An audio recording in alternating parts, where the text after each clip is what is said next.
Thank you. At this stage of the debate, all we'll do is we'll ask a series of questions.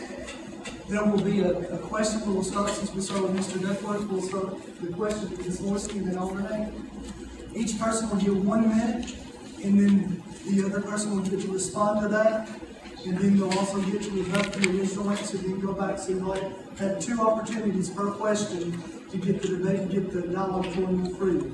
We have a series of questions that will go up to the Executive Committee of the Republican Party.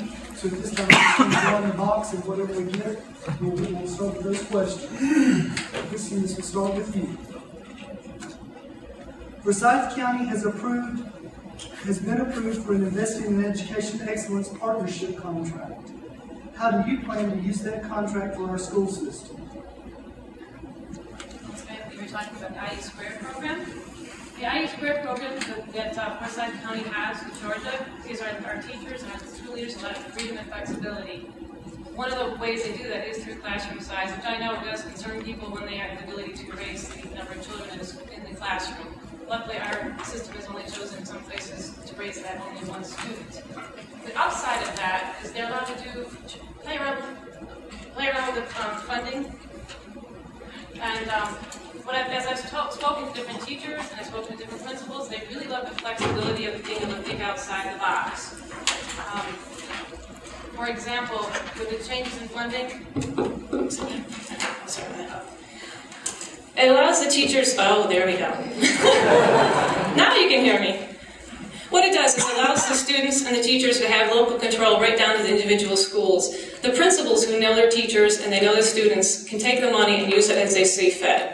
And that's really something that's important because it's not the state education department that needs to tell us what to do, it's the individual teachers. So the IE Squared programs allows the flexibility that they need to do their jobs, particularly with the ongoing cutbacks that they have. For example, some of the teachers, they had cut some of the money for the graduation coaches, which is clearly an important thing right now as we're trying to raise the graduation rate. One of the schools, I believe it was Lambert, because their money, they were given a certain amount of money, they were able to take that money, instead of having just one graduation coach who might not have been busy all the time, they split up the duties amongst several different teachers. So they could have someone who was a counselor be doing graduating coach for a few times, but then they could do something else during the day. So they gave them the flexibility to move things around.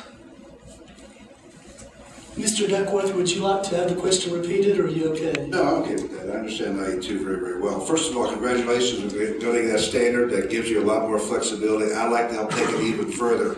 I talked to one of the candidates earlier about it to get more local latitude. I understand how the state for certain schools needs to control that, but the excellent ones I think could be a beacon for the rest of the schools.